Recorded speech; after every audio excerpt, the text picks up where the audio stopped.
The iron bars felt cold against Sarah's cheek. Dust motes danced in the single ray of sunlight that pierced the gloom of the jail cell. Outside, the town of Redemption Gulch was preparing for a hanging. Her hanging. She squeezed her eyes shut, trying to block out the sounds of hammering and the murmur of voices, but it was no use. They were building the gallows. For her, she hadn't robbed the bank. Everyone knew that deep down. But Old Man Hemlock, the bank owner, had pointed the finger, and that was all it took. In a town fueled by whispers and prejudice, justice was a stranger. Sarah was trapped, her hope dwindling with each passing hour. The sheriff, a man whose eyes held more fear than courage, had offered a weak apology. "Nothing I can do, Sarah," he'd mumbled, adjusting his hat. The town's made up its mind. She was alone, her family gone, her friends scattered, framed for a crime she didn't commit, sentenced by a kangaroo court, and waiting for dawn. Despair settled in her stomach like a stone. This was it, the end of her story, or so she thought. Little did she know, a rider was approaching Redemption Gulch, a figure shrouded in legend, a gunslinger whose name was whispered with both fear and reverence. Jebediah was coming, and dawn was about to bring more than just a hanging. Redemption Gulch wasn't much to look at. A cluster of weather-beaten buildings huddled around a dusty main street, baking under the relentless sun. The air hung thick with the scent of stale beer, sweat, and desperation. It was a place where fortunes were lost faster than they were made, and where justice was often bought and sold like cattle. The townsfolk were a rough bunch, hardened faces etched with years of struggle and disappointment. They clung to their prejudices like lifelines, finding comfort in blaming outsiders for their own misfortunes. Sarah, being new to the town and owning a valuable piece of land, was an easy target. The upcoming hanging was more than just punishment. It was a spectacle, a release, a chance to forget their own troubles and unite in righteous anger. They gathered outside the saloon, swapping stories and fueling their bloodlust with cheap whiskey. Laughter mixed with grim anticipation. The church bells, usually a symbol of hope, remained silent. Even God seemed to have abandoned Redemption Gulch. The only sound that carried through the dusty streets was the rhythmic thud of the hammer, building the gallows. A grim reminder that dawn was coming, and with it, a terrible finality. A finality that the townsfolk eagerly awaited. Far beyond the dusty confines of Redemption Gulch, a lone rider moved across the parched landscape. Jebediah, they called him, a name whispered in saloons from Texas to Montana. Some said he was a demon in disguise, others a fallen angel seeking redemption. All agreed on one thing: he was the fastest gun alive. His face was weathered and scarred, a map of past battles and hard-won victories. His eyes, the color of a stormy sky, held a depth that hinted at a life lived on the edge.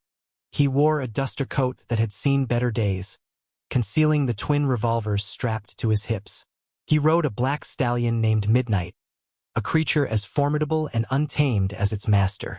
Midnight's hoofs pounded the earth, each stride carrying them closer to Redemption Gulch, closer to Sarah's fate. Jebediah wasn't searching for trouble. He preferred solitude, the quiet solitude of the open range. But something, a nagging feeling in his gut, pulled him towards this forsaken town. He sensed an injustice, a wrong that needed righting. And Jebediah, despite his reputation, had a strong sense of justice, buried deep beneath layers of cynicism and regret. He was coming to Redemption Gulch, and the town would never be the same. 3 weeks ago, Sarah had arrived in Redemption Gulch, hoping to start a new life. She'd inherited a small plot of land from her uncle, a piece of fertile ground perfect for farming. She dreamed of growing vegetables, raising chickens, and building a home.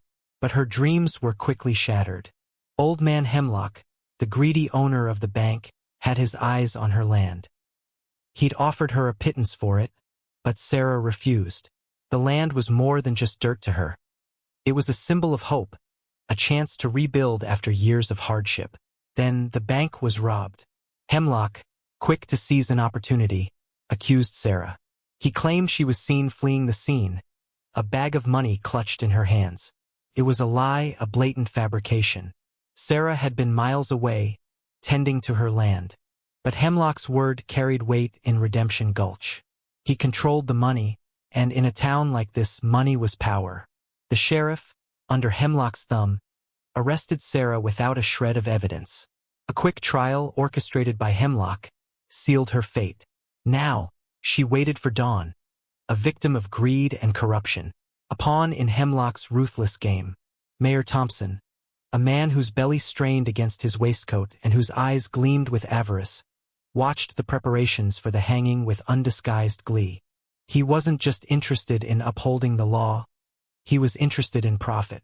Thompson and Hemlock were partners in crime, their hands stained with the grime of corruption. They had a deal.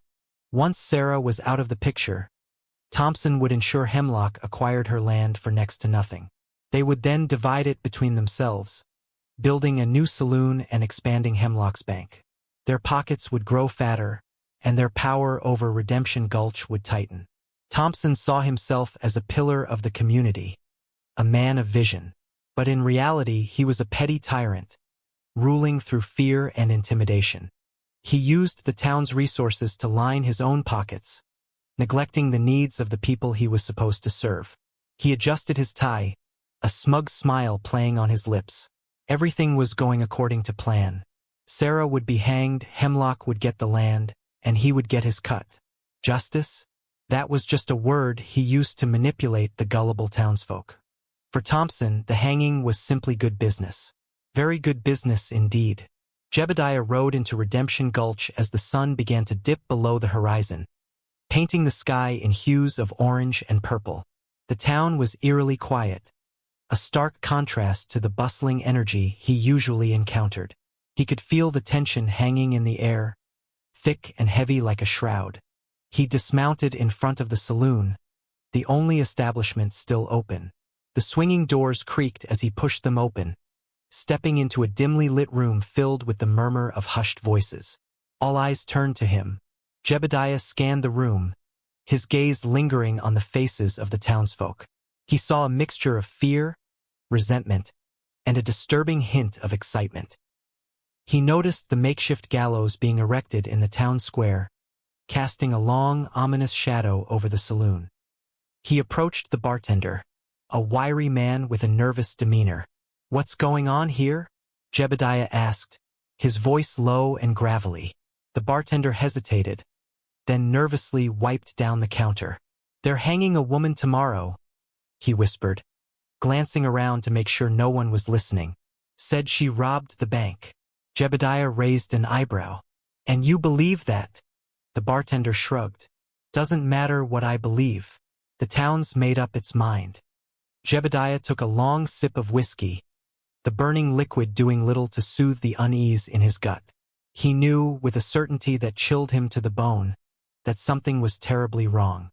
Years ago, in a town not unlike Redemption Gulch, Jebediah had witnessed a similar injustice. A young woman, falsely accused of murder, was hanged despite his desperate pleas for reason. He had been younger then, less hardened, more naive. He had believed in the system, in the promise of justice for all. But that day he learned a harsh lesson. Sometimes the system was broken, and the only thing that mattered was power. He had failed to save that woman. The memory haunted him, a constant reminder of his own helplessness. He vowed then that he would never stand by and watch an innocent person suffer again. Now, standing in the dimly lit saloon, listening to the whispers of the townsfolk, the old wound reopened. He saw the same blind hatred, the same eagerness to condemn, the same disregard for truth. He couldn't let it happen again. The whiskey burned in his throat, but it wasn't enough to drown out the memories. He clenched his fists, his knuckles white. He knew what he had to do. He had to help Sarah. He had to be the one to stand against the tide of injustice, even if it meant facing the entire town. The ghost of that young woman demanded it. His own conscience demanded it. And Jebediah, the feared gunslinger, would not be denied. The first rays of dawn crept over the horizon, casting long shadows across Redemption Gulch. A hush fell over the town as the townsfolk began to gather in the square. The air was thick with anticipation, a morbid excitement that sent shivers down Sarah's spine, even through the thick walls of the jail. The sheriff, looking even more uncomfortable than the day before, unlocked her cell. His eyes avoided hers. "Time, Sarah," he mumbled, his voice barely audible. Sarah stood, her legs trembling. She had barely slept, her mind racing with fear and regret. She walked with the sheriff, each step heavy with the weight of her impending doom. As they emerged from the jail, the crowd surged forward, their faces a blur of judgment and condemnation. Sarah lowered her head, trying to block out the stares, the whispers, the palpable hatred. The gallows loomed before her, a stark symbol of her powerlessness. The noose swayed gently in the morning breeze, a macabre dance of death. Her heart pounded in her chest, a frantic drumbeat against the silence of her despair. Dawn had arrived, and with it the end. Or so it seemed. A new player was about to enter the stage. Player who would change everything. Mayor Thompson stepped forward, his voice booming across the square. He puffed out his chest, relishing the attention. "People of Redemption Gulch," he declared, his voice dripping with self-importance. "Today, we witness justice being served. This woman," he gestured towards Sarah with disdain, "has been found guilty of robbing our bank, a heinous crime against our community." He paused for effect, letting his words sink in. The crowd roared its approval, their bloodlust reaching a fever pitch. "Let this be a lesson to anyone who dares to break the law in Redemption Gulch," Thompson continued, his voice rising in a crescendo. "We will not tolerate crime. We will not tolerate injustice. We will show no mercy." He glanced at Hemlock, who stood nearby, a smug smile on his face. Their plan was about to come to fruition. The land would soon be theirs. Thompson turned back to Sarah, his eyes filled with a cold, calculating glint. "Do you have any last words?" he asked, his voice dripping with false piety. Sarah looked up at him, her eyes filled with defiance. She wanted to scream, to protest her innocence, but her voice was caught in her throat. She knew it was useless. No one would believe her. Thompson chuckled, a cruel, mocking sound. "Very well," he said. "Let the hanging commence." He raised his hand, ready to give the signal. But before he could, a shot rang out. The crowd gasped. Thompson froze, his hand suspended in midair. All eyes turned towards the sound. The most feared gunslinger had arrived. Jebediah stood at the edge of the crowd, midnight a silent, imposing presence beside him. His gun was still smoking, the bullet having narrowly missed the rope holding the noose. His eyes, cold and unwavering, were fixed on Mayor Thompson. "This hanging is adjourned," Jebediah announced, his voice cutting through the stunned silence like a knife. "This woman is innocent." Thompson sputtered, his face turning red with fury. "Who are you to interfere with the law of Redemption Gulch?" he demanded, his voice trembling with rage. "I'm the one who's going to make sure justice is done," Jebediah replied, his hand hovering over his gun. "And I don't see any justice here, just a greedy land grab disguised as righteous punishment." He stepped forward, his gaze sweeping over the crowd. "You all know this woman is innocent. You know Hemlock framed her. You know Thompson is in on it, but you're too afraid to speak up." A murmur rippled through the crowd. Some looked away, ashamed. Others glared at Jebediah, their loyalty to Thompson unwavering. "This town has lost its way," Jebediah continued, his voice rising in intensity. "You've allowed greed and corruption to poison your hearts. But it's not too late to turn back. It's not too late to do what's right." He looked directly at Sarah, his eyes offering a glimmer of hope. "I'm giving you a chance to redeem yourselves. Are you going to take it?"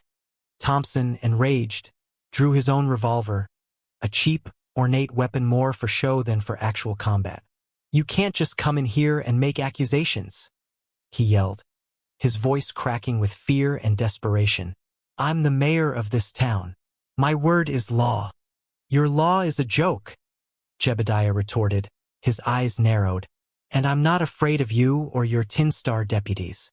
He flicked his wrist, and his own revolver appeared in his hand with lightning speed. The deputies, startled, fumbled for their weapons. Jebediah moved faster. 2 shots rang out, and the deputies' guns clattered to the ground. They stared at their disarmed hands in disbelief. "Anyone else want to test my patience?" Jebediah asked, his voice dangerously soft. The crowd remained silent, their fear outweighing their loyalty to Thompson. Thompson, realizing he was outmatched, tried a different tactic. "This is madness," he cried. "This man is a dangerous outlaw. He's threatening us all. He's telling the truth." A voice shouted from the crowd. It was the bartender from the saloon, the same man who had nervously told Jebediah about the hanging. Other voices joined in, hesitant at first, then growing bolder. "She didn't do it. Hemlock framed her. Thompson's corrupt." The tide was turning. The truth, long suppressed by fear, was finally breaking free. Jebediah had given them the courage to speak. Now it was up to them to decide what kind of town they wanted to be. Jebediah turned his attention back to Thompson, who was sweating profusely, his face ashen. "It's over, Thompson," Jebediah said, his voice calm but firm. "Your lies have been exposed. Your reign of terror is finished." Thompson, desperate, pulled a document from his coat pocket. "I have proof," he shouted, waving the paper in the air. "This is a signed confession from Sarah herself." Jebediah scoffed. "A confession obtained under duress, I presume? Forged, more likely." He nodded to a man in the crowd, a quiet, unassuming fellow named Silas who worked as a printer. Silas stepped forward, carrying a small printing press. He quickly set it up and, with a few swift movements, produced a copy of Thompson's confession. Silas examined both the original and the copy. "The ink is different," he announced, his voice clear and steady. "The paper is different. This confession is a fake." The crowd erupted in anger. They had been deceived, manipulated, and used. Their thirst for justice had been twisted into a tool for greed and corruption. Jebediah stepped closer to Thompson, his eyes blazing with righteous anger. "You used these people," he said, his voice low and menacing. "You betrayed their trust, and now you will pay the price." He reached out and snatched the forged confession from Thompson's trembling hand. He tore it into pieces and threw them into the air, a symbolic act of defiance against the town's corrupt leadership. "Arrest him," Jebediah commanded, his voice leaving no room for argument. "Arrest both him and Hemlock." The deputies, still hesitant but sensing the shift in power, moved to arrest Thompson and Hemlock. The crowd surged forward, their anger palpable. Thompson, cornered, tried to make a run for it, but Jebediah was too quick. He drew his gun again, aiming not to kill, but to incapacitate. A shot rang out, and Thompson yelped, clutching his leg. He crumpled to the ground, his face contorted in pain and rage. Hemlock, seeing his partner fall, froze, his eyes wide with terror.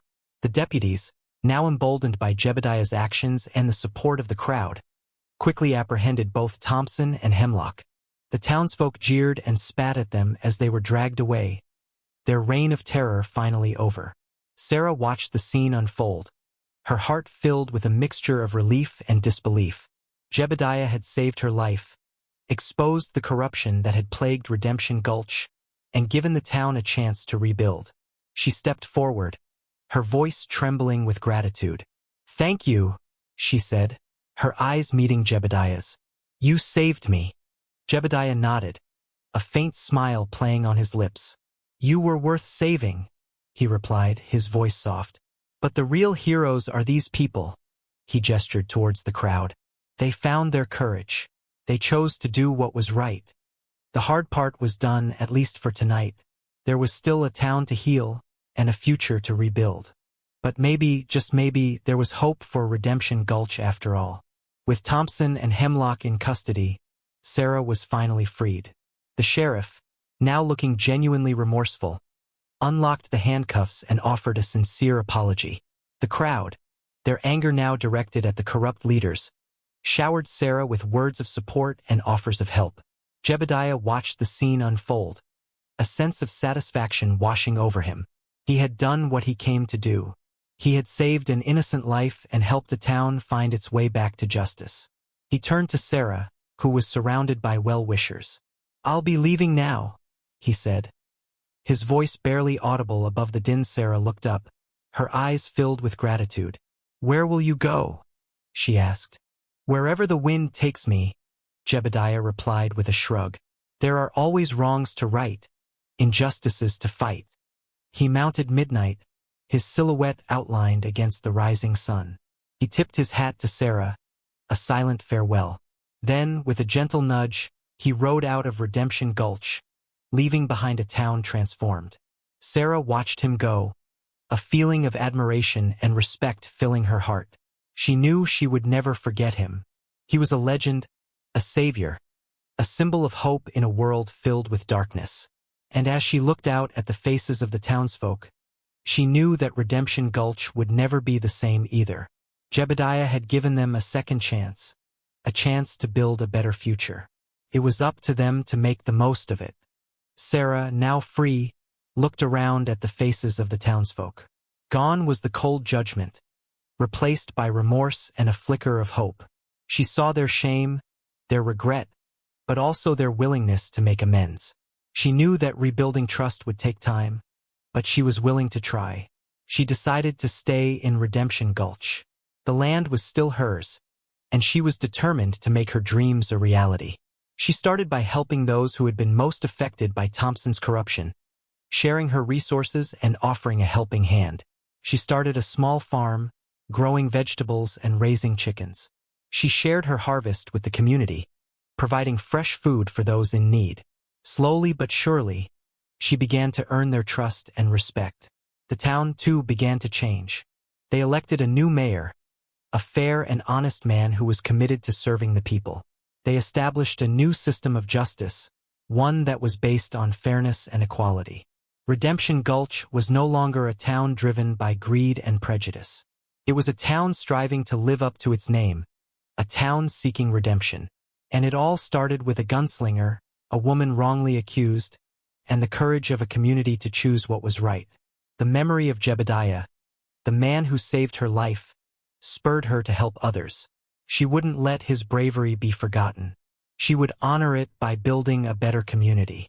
Jebediah rode into the sunset, leaving Redemption Gulch behind. He didn't seek praise or recognition. He was a man driven by a sense of justice, a desire to right the wrongs he encountered along the way. His past haunted him, but it also fueled his determination to make a difference, however small. He knew that his actions in Redemption Gulch would likely follow him, adding to his already formidable legend. Some would call him a hero, others an outlaw, but he didn't care what they called him. He only cared that he had done what he believed was right. As he rode, he thought about Sarah. He hoped she would find happiness in Redemption Gulch, that she would be able to build the life she had dreamed of. He knew she was strong, resilient, and capable of anything. He also thought about the townsfolk. He hoped they would learn from their mistakes, that they would build a community based on fairness, equality, and compassion. He knew it wouldn't be easy, but he believed they were capable of change. The sun dipped below the horizon, painting the sky in vibrant hues of orange, purple, and gold. Jebediah rode on, a lone figure against the vast expanse of the American West. He was a gunslinger, a legend, a savior. But above all, he was a man with a strong sense of justice, a man who would always stand up for what he believed was right. And that, he knew, was a legacy worth leaving behind. The story of Redemption Gulch would be another notch on his gun, another reminder that even the most feared gunslinger could be a force for good. Years passed. Redemption Gulch flourished under the leadership of its new mayor and the hard work of its citizens. Sarah's farm became a symbol of hope, a testament to the power of perseverance and community. She expanded her operation, providing food and jobs for many in the town. She never forgot Jebediah. His name was spoken with reverence, his story passed down from generation to generation. He became a local legend, a reminder that even in the darkest of times, There is always hope for justice. Sarah often wondered where he was, what he was doing. She imagined him riding across the open range, righting wrongs and helping those in need. She hoped that he was happy, that he had found peace. One day, a stranger rode into Redemption Gulch. He was old, weathered, and wore a duster coat that had seen better days. He looked familiar, but Sarah couldn't quite place him. He stopped at Sarah's farm and asked for a drink of water. As she handed him the canteen, their eyes met. She gasped. It was him, Jebediah. He smiled, a faint glimmer of recognition in his eyes. I heard Redemption Gulch was doing well, he said, his voice raspy with age. I wanted to see for myself. Sarah smiled back, her heart filled with joy. You're always welcome here, she said. This is your home, too. Jebediah stayed for a while, helping Sarah with the farm and sharing stories with the townsfolk. He was no longer the feared gunslinger of legend. He was simply Jebediah, a man who had made a difference, a man who had helped a town find redemption. And that, he knew, was enough. Jebediah didn't stay in Redemption Gulch forever. He had a restless spirit, a need to keep moving, to keep searching for wrongs to right. But he left behind a legacy of hope and justice, a reminder that even the most feared among us can be a force for good. Sarah continued to thrive, her farm becoming a beacon of light in the once troubled town. She taught the children about Jebediah, about his courage and his unwavering commitment to justice. She told them that it was important to stand up for what was right, even when it was difficult, even when it meant facing danger. Redemption Gulch became a model for other towns in the region, a testament to the power of community and the importance of fair and just leadership. People came from far and wide to learn from their example, to see how a town could transform itself from a place of darkness into a place of hope. And so, the legend of Jebediah, the gunslinger who saved Sarah from the gallows, lived on. His story was a reminder that even in the Wild West, where lawlessness and corruption often reigned, there was always room for redemption, and that even the smallest act of courage can make a world of difference. The end.